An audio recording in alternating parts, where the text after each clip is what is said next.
melihat ada sesosok perempuan, rambutnya panjang, merayap dia di dinding. Nah, dia macam cicak, macam mana posisi cicak, kayak gitulah dia. Dan posisinya tuh merayap di dinding. Waktu dia lagi merayap, aku tengok ke dia, dia pun tengok aku gini, Nat. Hai, wassalamualaikum warahmatullahi wabarakatuh. Terima kasih sudah klik video ini.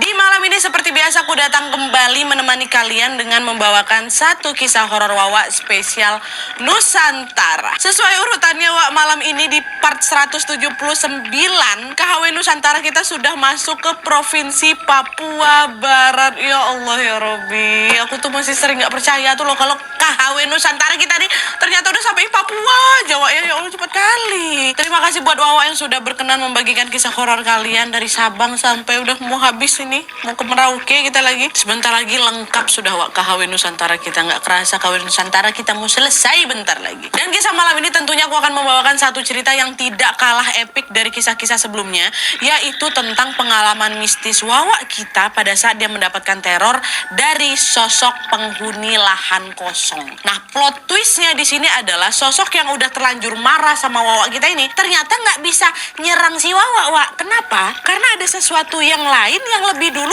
bersarang di tubuh si Wawa ini.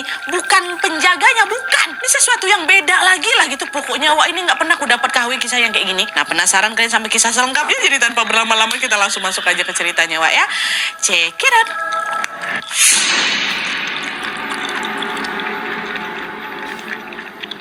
Oke, Wak, jadi kisah yang akan aku sampaikan malam ini dikirim sama Wak kita yang bernama Tika dari Manokwari, Papua Barat. Halo Kak Tika. Nah, jadi Wak, pengalaman horor yang dialami sama Tika ini terjadi ketika dia berkunjung ke sebuah kabupaten. Kita sebut aja lah Kabupaten A. Kabupaten ini masih termasuk dalam wilayah Provinsi Papua Barat ya, Wak, ya, tentunya. Dan kebetulan selain rumah yang memang ada di Manokwari yang ditinggali sama Tika sekeluarga ini, mereka juga punya rumah lain, Wak, yang berada di Kabupaten A ini. Dan selain itu memang Nadia, keluarga besar aku mulai dari nenek, om, sepupu-sepupu aku banyak yang tinggal di Kabupaten A ini juga, Wak, ya. Dah tuh, singkat cerita pada suatu hari Tika dan keluarganya pun pergilah ke Kabupaten A ini untuk berlibur. Sesampainya di rumah mereka yang memang ada di sana juga, pada saat menjelang sore tiba-tiba 3 orang sepupunya Tika datanglah ke rumahnya dan mengajak si Tika ini buat main yuk, bersiar-siar yuk kita ke alun-alun kota yang memang ada di Kabupaten A ini. Tika pun mengiyakanlah ajakan itu dan mereka pun pergilah ke alun-alun dengan berbonceng motor, 2 motor. Tika dibonceng sama kakak sepupunya namanya Kak Mei. Dah, pergilah kami itu menikmati suasana di Kabupaten A. Awalnya semua berjalan baik-baik saja. Sampai akhirnya di tengah perjalanan itu tanpa sengaja Tika ini melihat ada sebuah lahan kosong, Wak, yang berada di tepi jalan besar menuju ke alun-alun. Lahan tuh kosong aja kayak gitu. Padahal ini jalan besar, nah, jalan protokol kayak gitulah. Nah, di situ Tika bingung karena lahan kosong ini tidak ditumbuhi satupun tanaman. Jangankan bangunan, tanamannya nggak ada, Nadia. Macam dibiarkan kosong gitu aja, nggak ada juga iklan dibilang kalau tanah ini dijual atau apa, nggak ada, kosong. Agak nggak biasa sama Tika nengok lahan kosong di sebelah jalan besar protokol gitu loh. Karena penasaran, Tika nanyalah sama Kak Mei kan, Kak Mei, itu kenapa lahannya dibiarin kosong? Sayang kali ya, padahal lahannya luas, kata si Tika kan. Nah, dengar pertanyaan Tika, anehnya dengan wajah cemas Kak Mei ini bilang, alah, sudah, kau lihat aja ke depan, jangan banyak tanya, kata Kak Mei. Nah, nengok respon Kak Mei yang aneh ini, akhirnya ya udah, Tika pun memilih untuk nggak banyak bicara lagi, walaupun aku agak aneh. Kenapa padahal aku cuma tanya pertanyaan simpel gitu, kok jawabannya kayak gitu loh, Nat, gitu. Nah, tapi udah nggak begitu digubris sekali lah sama si Tika kan. Singkat cerita, mereka pun nyampe lah ini ke tujuan utama di alun-alun. Di sana mereka main-main, foto-foto, ngobrol sambil bercanda-canda, beli jajanan dan lain-lain, berempat nih kan. Nah, saking asyiknya tanpa terasa waktu sudah memasuki pukul 7 malam waktu setempat. Dan mereka berempat pun memutuskan untuk pulang pada saat itu juga. Ya, sesampainya di rumahnya si Tika ini, Tika yang kecapean akhirnya memilih untuk rebahan di kamar sambil main handphone. Gak lama kemudian adeknya Tika ikut juga tuh tiduran sama dia di sebelahnya tuh di kasur yang bersamaan kan. Nah, pas lagi asik-asik rebahan ini tiba-tiba terdengarlah notif video call, Wak, dari sahabatnya Tika yang ada di Manokwari. Dah, Tika pun langsung bangun dari tidurnya, diangkatnya lah handphonenya, video call lah dia sama sahabatnya itu ya kan. Wak, apa adalah cerita-cerita. Di momen itu Tika asik video call sama sahabatnya sampai tidak terasa waktu sudah menunjukkan pukul 9 malam kan. Nah, pas mereka masih asik-asik ngobrol ini, Wak, tiba-tiba di sini Tika dengar ada suara aneh, macam ada yang cakar-cakar dinding rumah aku. Nah, biasanya aku nggak pernah dengar itu. Krek, krek, kayak gitu kan. Dan sumber suara ini berasal dari ruang keluarga. Adiknya Tika yang lagi rebahan di sampingnya juga dengar wak suara garuk-garuk itu. Suara apa tuh kak? Kata gitu kan. Tapi mereka berdua waktu itu milih buat cuek aja karena mereka mikir, oh itu mungkin suara kucing masuk mungkin gitu kan. Udah lah, krek, krek, krek, krek. Nah anehnya ditunggu punya tunggu ternyata suara cakaran itu nggak hilang-hilang wak. Bahkan makin lama suaranya makin cepat, makin kasar dan juga semakin dekat gitu loh, seolah-olah suara yang dari ruang keluarga itu mau masuk ke ruang mereka, ke kamar mereka. Kan pertama kayak nah kayak gini kan tiba-tiba. Nah gitu. Tika yang penasaran sama suara itu langsunglah mengalihkan pandangannya ke arah pintu kamar karena kan suara tuh macam mau masuk ke kamar kan, wak. Pintu kamar tuh terbuka. Di situ si Tika juga sempat bilang sama sahabatnya, wak bentar dulu bentar. Kau dengar nggak? Macam ada yang nyakar-nyakar tembok kamar aku nih. Masa kalau kucing suara cakarnya sekencang ini? Kawannya pun dengar. Tapi di situ wak belum sempat sahabatnya ini menjawab apa-apa. Tepat ketika pandangan Tika tertuju ke pintu kamar, di momen itulah Tika dibuat kaget sama pemandangan yang tidak akan pernah aku lupakan seumur hidup aku, Nadia. Dimana pada saat itu wak, secara mengejutkan, bayangkan ya, Tika melihat ada sesosok perempuan, rambutnya panjang, ya, merayap dia di dinding. Nah dia macam cicak, macam mana posisi cicak, kayak gitulah dia. Dan wajah perempuan itu wak, keriput macam nenek-nenek dah tua kali keriput, mulutnya berdarah-darah dan kedua matanya nih hitam semua. Bayang mak kalian, kayak gitu bentuknya. Dan posisinya tuh merayap di dinding wak. Waktu dia lagi merayap, aku tengok ke dia, dia pun nengok aku gini Nat. Jadi beradu tatap Tika sama si sosok ini wak. Nengok kemunculan sosok tuh Tika pun langsung teriak, ya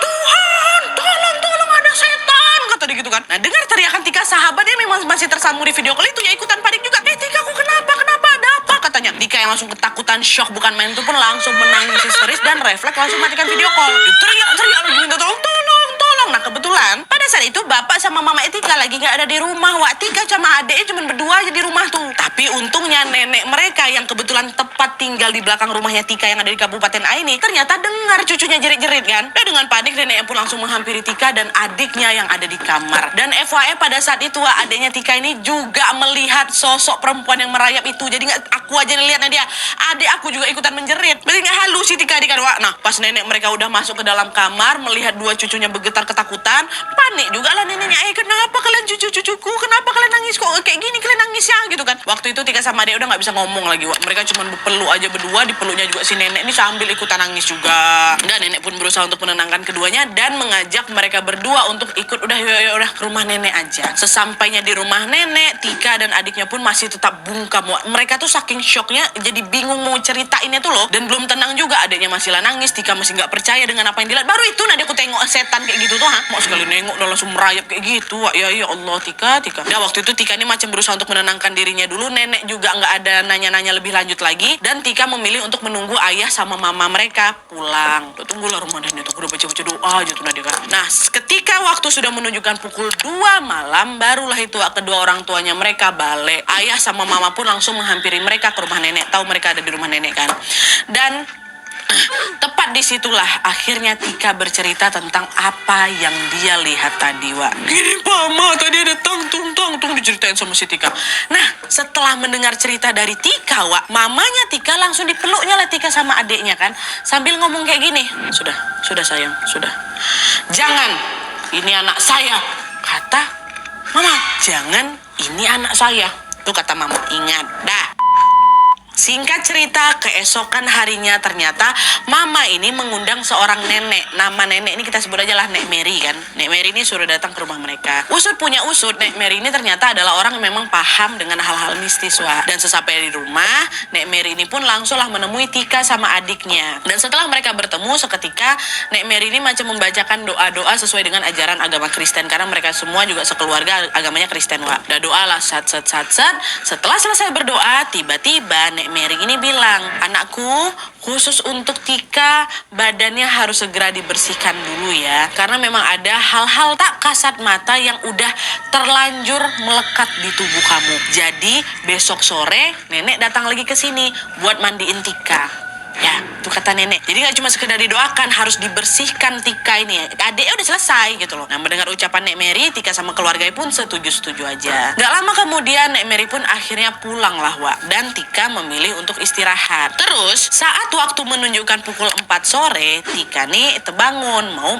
mandi. Nah, pas lagi mau mandi inilah Tika ternyata sadar, aku menstruasi. Tapi nih entah kenapa menstruasi yang aku alami pada saat itu Nadia sangat-sangat berbeda dari bulan-bulan sebelumnya, di mana pada saat itu secara mengejutkan Tika ini merasa badan aku Nadia macam remuk, sakit kali semuanya. Bahkan aku tuh ngerasanya apa? Seolah-olah tulang belakang aku tuh udah bengkok sampai aku tuh susah berjalan gitu loh. Biasanya aku nggak pernah kayak gitu. Memang ada orang yang mens badannya sakit-sakitan kan, wah perutnya nggak enak apa segala macam, ada kayak gitu. Tapi si Tika ini sebelumnya nggak pernah kayak gitu. Nah, di hari itu tuh entah kenapa waktu dia mens tuh sakit kali badannya. Itu ya heran si Tika ini kan. Tapi waktu itu Tikanya masih berusaha untuk positive thinking. Wah, dia mikir dalam hati, oh iya mungkin sebelumnya aku belum pernah sakit-sakitan waktu mens. Mungkin sekarang nih lah waktunya, di saat aku mens aku udah mulai sakit-sakitan. Hormon lah ini mungkin. Ya udahlah, mandilah aku dulu, habis itu aku istirahat aja, kata si Tika. Nah, singkat cerita, Wak, hari pun berganti ya. Janjian sama Nek Mary nih, besok sorenya Nek Mary betul-betulan datang nih, Wak, ke rumahnya Tika buat pembersihan itu. Sesuai dengan rencana mereka kemarin, sore itu kegiatannya adalah membersihkan tubuh Tika dari pengaruh hal-hal mistis dengan cara memandikannya. Akhirnya Tika sama Nek Mary pun langsunglah menuju ke kamar mandi untuk mulai proses pembersihan tadi. Nah, pada saat proses pembersihan ini berlangsung, entah kenapa tiba-tiba Nek Mary pula yang nangis, Wak. Nek Mary yang mandikan dia nih. Kata dia kayak gitu kan. Sambil terus berdoa dengan suara lirih, Nek Mary bilang, tolonglah lepaskan. Lepaskanlah anak ini. Dia tidak sengaja. Itu kata Nek Mary, Wak. Dia tidak sengaja. Entah, dan pada saat itu aku gak tahu Nek Mary ini ngomong sama siapa. Aku diam aja kan, dimandiin sama dia. Diam aja, aku gak ada, aku nanya-nanya. Nah, terus tidak berselang lama kemudian proses pembersihan itu pun selesai nih. Dan setelah Tika berganti pakaian, Nek Mary pun kemudian pamit pulang. Udah ya, nenek pulang dulu. Semoga nanti dia udah gak ganggu kamu lagi, katanya. Setelah pembersihan ini kamu bersih betulan, kata Nek Tika. Nek Tika, Nek Mary. Iya, Nek, makasih banyak ya Nek sudah membantu. Aku gak dulu tanya-tanya dia tadi ngapa ngomong kayak gitu. Nah, dia gak ada. Yang penting pembersihan itu selesai, badan aku baik. Dah. Dan betul pula, Wak, setelah dimandikan sama Nenek Mary ini, kondisi Tika pun berangsur-angsur membaik. Tapi anehnya di sini, ingat Glenn tadi aku cerita apa kan, pada saat itu kan si Tika ini lagi mens kan. Nah, entah kenapa, Wak, meskipun sudah seminggu berlalu, mens aku ini belum selesai-selesai juga nih. Dan mohon maaf nih, Wak, ya, darah yang keluar tuh juga makin deras, makin banyak. Bahkan ada gumpalan-gumpalan macam daging gitu loh yang ikut keluar juga sama darah mens aku. Nah, dia mohon maaf nih, Wak, ya. Itu yang keluar, dan saking derasnya sampai-sampai Tika ini kena anemia, Wak. Jadi macam bukan darah kotor aja yang keluar, darah yang biasa tuh juga keluar mungkin. Hal itu jelas lah bikin badannya si Tika ini lemas kan, Wak. Jadi dia cuma bisa duduk, cuma bisa tiduran aja buat aktivitas, nggak sanggup lagi badanku. Dan kondisi Tika yang ini, Wak, tentunya membuat kedua orang tuanya Tika khawatir. Akhirnya mereka pun bawalah Tika ke rumah sakit buat diperiksa. Tapi setelah diperiksa secara menyeluruh, lagi-lagi keanehan itu juga terjadi. Pada saat itu dokter yang memeriksa Tika ini bilang kondisi Dek Tika baik-baik saja, tidak ada masalah kesehatan ataupun kelainan dalam tubuhnya. Aku sama kedua orang tua aku waktu dengar hasil pemeriksaan tuh juga jadi nggak percaya, Nadia. Orang kondisi aku selemas ini dibilang aku baik-baik aja. Akhirnya gara-gara nggak puas dengan hasil pemeriksaan pertama, kedua orang tuanya Tika ini pun membawa Tika ke dokter yang berbeda lagi. Dokter juga. Tapi anehnya sampai lebih dari 6 dokter Nadia kami kunjungin. Secara mengejutkan mereka semua juga sama-sama bilang kalau Tika ini kondisinya sehat. Sampai 6 dokter. Disitulah orang tua Tika mulai curiga. Jangan-jangan sakitnya anak aku ini bukan sakit medis nih. Tapi ini gangguan dari hal-hal tak kasat mata nggak nih, Ma? Kayak waktu dulu ya Tuhan. Apa belum sembuh total setelah pembersihan yang kemarin ya, Ma? Kalau kayak gini jadinya berarti Tika ini harus dibersihkan lagi nih, kata ayah. Karena dah tuh akhirnya singkat cerita kedua orang tuanya si Tika ini pun kembali lagi mencari seseorang untuk membersihkan Tika. Tapi kali ini mereka nggak minta bantuan Nek Mary lagi nih, Wak. Melainkan dengan seorang ibu-ibu yang disebut dengan masyarakat setempat dengan sebutan hamba Tuhan. Jadi memang Tika bilang, Wak, sebutan hamba Tuhan ini adalah sebutan untuk orang-orang yang memang memiliki kelebihan bisa mendoakan seseorang supaya bisa sembuh, kayak gitulah kan. Untuk memudahkan ceritanya kita sebut aja hamba Tuhan ini dengan nama Ibu Hamba, Wak ya. Nah pada saat itu setelah orang tuanya membuat janji temu dengan si Ibu Hamba ini, Wak, Tika pun langsunglah dibawa ke rumah Ibu Hamba ini. Sesampainya di sana, Mama pun langsunglah menceritakan semua kejadian-kejadian aneh yang menimpa Tika selama beberapa waktu belakangan ini. Dan setelah menyimak cerita dari Mama, Ibu Hamba ini bilang, "Baik, oke, saya mengerti. Kalau begitu kita sama-sama berdoa dulu ya," kata Ibu Hamba. Nah, pada saat sedang berdoa ini, Wak, Ibu Hamba tiba-tiba nyentuh perutnya Tika dengan menggunakan tangannya, disentuh gitu kan. Dan tidak lama kemudian Ibu Hamba ini macam mengusap-ngusap perut Tika dari atas ke bawah secara berulang-ulang, set gitu. Set, alah anakku ini sayang. Set gitu kan. Tapi gerakannya itu macam lagi narik sesuatu gitu loh, Wak, dari bagian atas ke bawah. Salah. Atas ke bawah, atas ke bawah, set, ditarik. Set. Nah, kayak gitu. Seiring dengan gerakan tangan Ibu Hamba yang terus mengusap-ngusap perutnya, secara mengejutkan, aku, Nadia, juga merasa seperti ada sesuatu yang bergerak turun dari dari perut aku tuh. Set, apa nih? Macam ada yang turun. Entah apa yang ada di perutnya Tika itu, tapi yang jelas Tika merasa seolah-olah sesuatu tuh, Nadia ya, yang turun tuh macam dia besar, terus berat. Gitulah. Tapi dari perut, Wak, ya, bukan dari itu, dari perut. Terus tidak berselang lama kemudian, ketika sesuatu itu akhirnya berpindah ke perut bagian bawahnya Tika, Wak, tiba-tiba Tika merasa seperti ada yang, mohon maaf, macam ada yang keluar dari kemaluan aku, Nadia. Tas gitu. Nah, tapi sesuatu yang keluar dari tubuhnya tuh nggak berwujud, nggak nampak, nggak ada sesuatu. Tapi yang jelas yang kurasakan ada sesuatu yang keluar tuh, Nad. Macam ada sesuatu yang terlepas dari tubuh aku tuh lah. Dan waktu dia terlepas macam udah lega aja perasaan aku. Dan setelah mengeluarkan sesuatu itu, Ibu Hamba pun kembali membaca doa-doa lagi. Lalu tidak lama kemudian Ibu Hamba ini tiba-tiba mengatakan sesuatu yang membuat mereka bertiga tercengang. Oh, ini berarti ada kaitannya sama hantu di lahan kosong tuh, ndak, Nadia, ya, waktu mereka mau pergi ke alun-alun? Bukan. Secara mengejutkan Ibu Hamba bilang, apa yang dialami sama Tika berapa waktu terakhir ini adalah santet. Tapi saya melihat ada seorang pemuda yang menaruh hati sama kamu. Tapi kamu selalu nolak cinta dia. Nah, ternyata penolakan itulah yang membuat si laki-laki ini marah. Dan itulah alasan kenapa akhirnya dia ngirim santet ke kamu, kata Bu Hamba. Santet dari laki-laki. Dengar itu dia langsung shock aku, Nadia. Hah?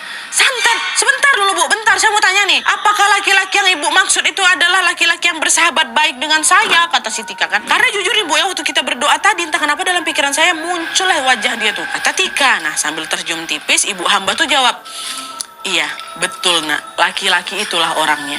Dan kamu tahu kenapa dia bisa nyantet kamu? Dia itu diam-diam mencuri pakaian dalam punya kamu yang ada di rumah. Entah dia ngambil waktu dijemur, entah memang kayak gimana caranya, tapi yang jelas pakaian dalam itu kemudian dia masukkanlah ke dalam peti mayat seseorang yang baru saja dikubur. Nah, disitulah santet ini datang, Nak. Makanya kau hati-hati ya. Dia ini ternyata nekat nih orangnya, kata Bu Hamba. Nah, informasi tambahan yang baru saja disampaikan sama Ibu Hamba itu seketika langsung bikin Tika makin lemas juga sebadan badan, Wak. Dia tidak pernah menyangka kalau teman dia, sahabat dia ini kok tega kayak gitu tuh loh. Pikiran aku dan tak kemana-mana tuh, Nadia ternyata nih santet rupanya. Tapi untungnya itulah, Wak, setelah dibersihkan sama Ibu Hamba, kini Tika pun merasa kondisinya sudah semakin membaik. Bahkan menstruasi yang selama berminggu-minggu terus mengucur dengan durasi itu pun mendadak berhenti di hari itu juga. Ya, dan akhirnya karena proses pembersihan itu dianggap sudah selesai, Tika dan keluarganya pun udahlah pamitan pulang tuh sama Bu Hamba. Makasih banyak ya, Bu, ya, apa segala macam dah. Balik kan. Nah, berarti selesai itu, Nadia? Nggak, belum. Ini plot twistnya nanti kalian denger ya. Ada tuh, singkat cerita, di hari-hari berikutnya Tika pun kembali menjalankan aktivitas seperti biasanya. Di titik ini, Wak, Tika ini benar-benar merasa dia sudah sembuh total dari santet kemarin tuh. Ya kan, pikiran dia kayak gitu. Tapi tanpa dia duga ternyata hal itu nggak bertahan lama, Wak. Karena hanya berselang 3 hari baru aku sembuh tuh, Nat. Secara mengejutkan, Tika ini merasa dadaku ini sangat-sangat berat dan susah kali aku bernafas. lapas lah dia. Melihat kondisi Tika yang mendadak sakit ini, awalnya orang tuanya mikir, oh Tika ini mungkin kena asam lambung nih gitu kan. Tika pun langsung disuruh minum obat juga. Yang mana obat itu pun bikin si Tika ini ngantuk. Ya wajar lah, orang habis minum kan biasanya ada yang efek-efek ngantuk itu kan, Wak. Nah, akhirnya pada saat itu tanpa sadar Tika pun ketiduran nih. Dan barulah pada saat waktu memasuki jam 10 malam, Tika kebangun. Karena udah terlanjur kebangun, Tika nggak bisa langsung tidur, dia main-main lah HP sambil nunggu ngantuknya ini datang balik. Nah, pada saat itu Wak, posisinya Tika ini main HP-nya sambil tiduran di kasur kan, main set. Lalu hanya berselang beberapa menit kemudian, Nat, tiba-tiba Tika dibuat kaget karena entah kenapa Nadia ya, waktu itu hawa kamar aku tuh berubah dingin kali. Jadi betul-betul dingin kali gitu loh, dinginnya beda. Dan di saat yang bersamaan juga Watika merasa kalau kok suasana malam ini tuh sunyi beda, sunyi kali. Nggak terdengar suara apapun, seolah-olah nggak ada orang lain yang ada di rumah. Padahal adiknya, kedua orang tuanya lagi ada di rumah loh. Tapi entah kenapa kok aku ngerasa kayak sendirian di rumah tuh, Nat ya. Nah, di tengah situasi yang sudah mulai sunyi itu, secara mengejutkan, samar-samar Tika mendengar ada suara perempuan yang lagi bergumam. Ya, nah semakin kufokuskan pendengaran aku pada suara itu, Nadia, Tika ini merasa kalau suara itu, bayangin, suara itu terdengar macam orang yang lagi nelan air, yang kalian taruh air di mulut nggak langsung ditelan kayak kayak gitu tuh, mohon maaf, kebayang kan? Nah suaranya kayak gitu, tapi dia nggak cuma main nggak gitu, dia tuh sambil ngomong dalam keadaan ada air dalam mulutnya, kayak gitulah suaranya. Nggak bisa pula aku apa kan praktekkan kayak gitulah pokoknya. Dia ngomong, Nadia, nggak jelas memang dia tuh ngomong apa, tapi keadaannya macam dia lagi ngegluk-glukin air di tenggorokan. Apa nih? Suara apa tuh? Mulai ketakutan Tika di sini, Wak. Tapi dia berusaha untuk tetap tenang dan terus menyimak gumaman perempuan yang lagi glek-glek tadi itu kan. Nah, tidak berselang lama kemudian, sayup-sayup Tika mendengar ada suara perempuan lagi. Tapi bukan yang glek-glek itu, Wak. Lebih jelas, dia ngomong kayak gini. Kau suka sekali bertanya-tanya kan? Kau suka bertanya-tanya kan? Kau suka sekali mencari tahu kan? Baiklah, aku akan kasih tahu apa yang ingin kamu tahu. Itu katanya. Apa nggak makin celingak-celinguk lagi? Apa tuh suara apa tuh? Katanya dia nyari sumber suara, Wak, si Tika ini. Lalu ketika pandangannya tertuju ke langit-langit kamar, Tika kan lagi main HP itu kan. Disitulah lagi-lagi Tika melihat pemandangan yang sangat menyeramkan. Dimana waktu itu posisinya kan Tika ini lagi rebahan, Wak. Nah, tepat di atasnya nih ya, di langit-langit kamarnya nih ya, aku dengan jelas melihat ada sosok perempuan yang merayap kemarin macam cicak tuh, Nadia, di atas. Dan sosok itu adalah sosok yang sama seperti yang menghantui Tika sama adiknya beberapa waktu yang lalu. Ingat kan yang keriput kali mukanya tuh ada di atas lagi. Datang lagi si perempuan nih, Wak. Dan ketika sosok itu muncul di atas ini, dia tampak sedang menatap Tika dengan tatapan yang marah dan juga sinis. Saking takutnya, pemandangan itu pun membuat sekujur tubuh Tika nih jadi kaku, nggak bisa bergerak, nggak bisa berteriak. Aku Nadia nge-freeze gitu. Karena nggak tahu harus ngapain, aku tutup aja lah mataku, baca doa aku. Dan pada saat Tika memanjatkan doa itu, Wak, tiba-tiba terdengarlah sosok itu ngomong lagi, percuma baca doa, kau aja nggak percaya sama Tuhanmu, kata dia bilang ya aku nggak percaya sama Tuhanku. Nah, ini memang lah ya. Ucapan si sosok itu pun seketika langsung bikin pikiran Tika ini makin kacau lagi. Dan entah apa yang terjadi selanjutnya aku udah nggak ingat lagi, Nadia, karena tepat setelah dia ngomong kayak gitu, pingsan aku. Wow, untung kok bisa pingsan Tika. Pingsan Tika kan. Nah, singkat cerita, pada saat Tika sadar dari pingsannya, saat itu dia sudah dikelilingi oleh banyak orang. Ada ayahku, ada mamaku, yang menatap Tika dengan wajah yang sangat sedih. Dan pada saat itu juga ada nih, Wak, salah satu omnya si Tika yang namanya Om Heru, kita panggil aja. Dan Om Heru ini juga kebetulan peka, dia punya ilmu gitulah tentang hal-hal gaib. Kenapa dingin tiba-tiba di sini aku? Dingin. Nah, di situ Tika yang baru saja sadar dari pingsannya pun seketika kebingungan. Ini ada apa? Kenapa kok rame-rame gitu? Akhirnya dengan suara yang lembut, mamanya jawab, kakak yang tenang ya, Nak. Mama akan membawa kakak pulang. Saya pulang ke Manokwari. Tadi mama sudah minta maaf dengan perempuan itu, kata si mama. Nah, ucapan mama tuh langsung bikin si Tika ini bingung lah kan. Maksudnya minta maaf ke perempuan siapa? Yang jahatin aku kemarin aja kawan aku laki-laki, ini perempuan siapa nih? Dan kenapa mama sampai harus minta maaf? Salahnya tuh apa? Nah, di tengah kebingungan itu, Om Heru lah tiba-tiba bilang kayak gini, Tika, coba kamu jawab jujur ya, Nak ya. Apa kamu pernah bertanya-tanya atau berpikir yang aneh-aneh lah tentang lahan kosong yang di dekat alun-alun kota, kata Om Heru. Kok tiba-tiba nanya ke sana pula? Nah, ditanya kayak gitu, udahlah langsung lah ingatan aku tertuju ke hari dimana pada saat sore hari itu loh, dia sama sepupunya pergi ke alun-alun kan. Lalu dengan perasaan yang kaget, barulah Tika bilang, oh iya Om, astaga, aku baru ingat. Iya Om, pernah. Waktu itu aku sama sepupu yang lain memang pergi main nih ke alun-alun kota. Nah pas di perjalanan, aku penasaran sama lahan kosong yang ada di pinggir jalan besar tuh Om. Aku sempat nanya sama Kak Mei soal lahan itu, tapi anehnya Kak Mei ini malah nyuruh aku buat nggak usah nanya macam-macam Om. Dan ternyata karena Kak Mei nggak jawab pertanyaannya si Tika ini, di dalam hatinya Tika di sepanjang jalan itu dia mikir terus tuh. Dia mikir, oh pasti ada sesuatu yang nggak beres nih sama lahan-lahan itu gitu loh. Kenapa nih? Pasti ada sesuatu nih. Dia berpikir terus dalam otaknya, Wak. Memang iya ada terpikiran sama aku, penasaran aku. Orang pertanyaan simpel kayak gitu aja kenapa dijawabnya kayak gitu ya kan, makin kepo lah dia dalam hatinya. Setelah menyimak cerita dari Tika ini, barulah Om Heru bilang, alah pantes nak. Kamu tahu nggak, sosok perempuan yang datang menghantui kamu itulah sosok penunggu lahan tuh. Dia nggak suka kalau ada orang yang berpikir macam-macam tentang rumahnya itu, which is tentang lahan itu. Itulah kenapa dia sampai ngikutin kamu ke sini. Kamu selama beberapa hari ini pasti sering terasa sesak napas kan? Itu kamu tahu kenapa? Gara-gara sosok itu setiap malam duduk dia di atas dadanya kamu nak. Dan kadang, aduh terbayang pula sama aku. Dan kadang sosok itu juga sering memasukkan rambut panjangnya ke dalam mulutmu, kata Om Heru. Hantu lahan kosong tuh aja nggak mau dikepo-kepoin, Wak. Datenginnya si Tika. Dan Om Heru juga bilang kalau sebenarnya sosok ini tuh udah lama, sudah sejak si Tika bertanya-tanya dalam hatinya tuh, sosok itu udah mengikutin si Tika. Memang sudah mau mengganggu si Tika sejak pertama kali menampakkan wujudnya. Ingat kalian waktu merayap, waktu mereka tidur sama adiknya, waktu si Tika tidur sama adiknya, itu dari pertama tuh udah mau diteror terus tuh sama si hantu nih. Tapi pada saat itu hantu merayap ini nggak bisa mendekati si Tika, Wak. Karena apa? Wak? Ini nih. Ini ada hubungannya dengan kejadian yang kemarin itu. Karena ini plot twist ya. Di saat yang bersamaan, waktu dia udah mengganggu si Tika, ternyata di badannya Tika ada santet. Santet siapa? Dari kawan yang laki-lakinya nih ya. Udah start duluan santet ini sebelum dia mengganggu. Jadi ibaratnya tubuh Tika ini udah ada penghuninya duluan gitu loh, Wak. Jadi si sosok perempuan merayap ini nggak bisa juga ikutan nimbrung ganggu si Tika. Nggak bisa. Dipantau aja dulu nih ibaratnya sama si hantu merayap nih. Karena udah ada duluan yang mau ganggu si Tika, which is santet dari kawannya ini. Barulah itu setelah santetnya ini dibuang, berhasil terlepaskan setelah Tika ini dimandikan tuh kan. Sosok merayap ini pun punyalah akses buat kembali mendekati dan juga mengganggu si Tika.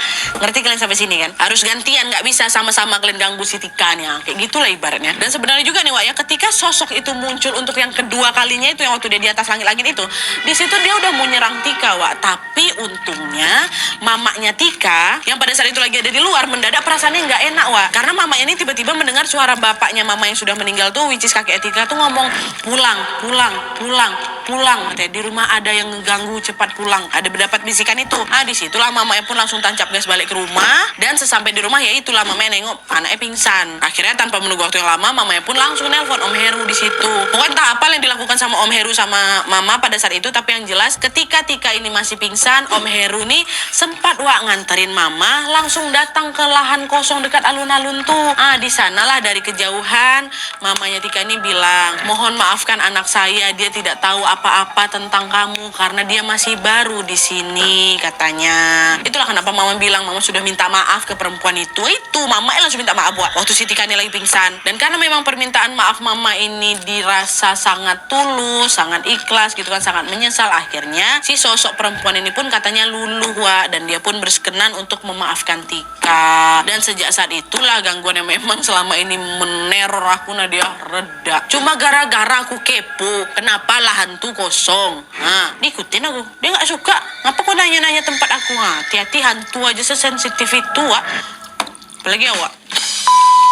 Oke, Wak, jadi itu tadi kisah horor yang dialami sama Tika pada saat dia diteror sama sosok perempuan penunggu lahan kosong di jalan besar. Dan Tika juga bilang kalau sejak kejadian itu aku baru tahu, Nadia, bahwa ternyata lahan kosong itu memang sudah dianggap angker sama warga sekitar. Udah pada tahu semuanya kalau di situ memang ada penunggunya. Itulah kenapa ternyata setiap kali memasuki jam 11 malam sampai jam 4 pagi, Wak, biasanya nggak ada tuh orang yang berani lewat dekat lahan kosong tuh. Karena katanya si sosok ini emang iseng orangnya.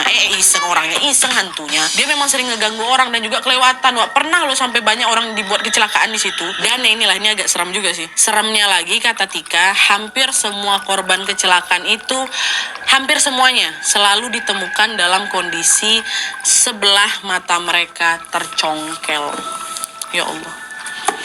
Hampir semuanya, Nat, rupa. Aku baru tahu juga. Untungnya di sini Tika yang memang sempat diganggu sama sosok itu bisa dengan cepat ditangani kan, Wak. Meski alasan kenapa Tika diteror ini terdengar sepele kali, ya Allah. Hanya karena dia tidak sengaja mempertanyakan kenapa lahan itu kosong. Itu aja Nadia yang kutanya kan. Sepele kali. Tapi yang jelas kejadian ini yang menjadi pelajaran kali, Wak, untuk dia. Supaya aku ini lebih harus selalu berhati-hati dimanapun aku berada. Begitupun pelajaran untuk kita semua, Wak. Jangan lupa untuk selalu berhati-hati dan selalu berdoa kemanapun kita pergi. Kita doakanlah sama-sama semoga Tika dan sekeluarganya selalu dalam lindungan Tuhan Yang Maha Esa. Amin ya robbal alamin. Terima kasih Tika.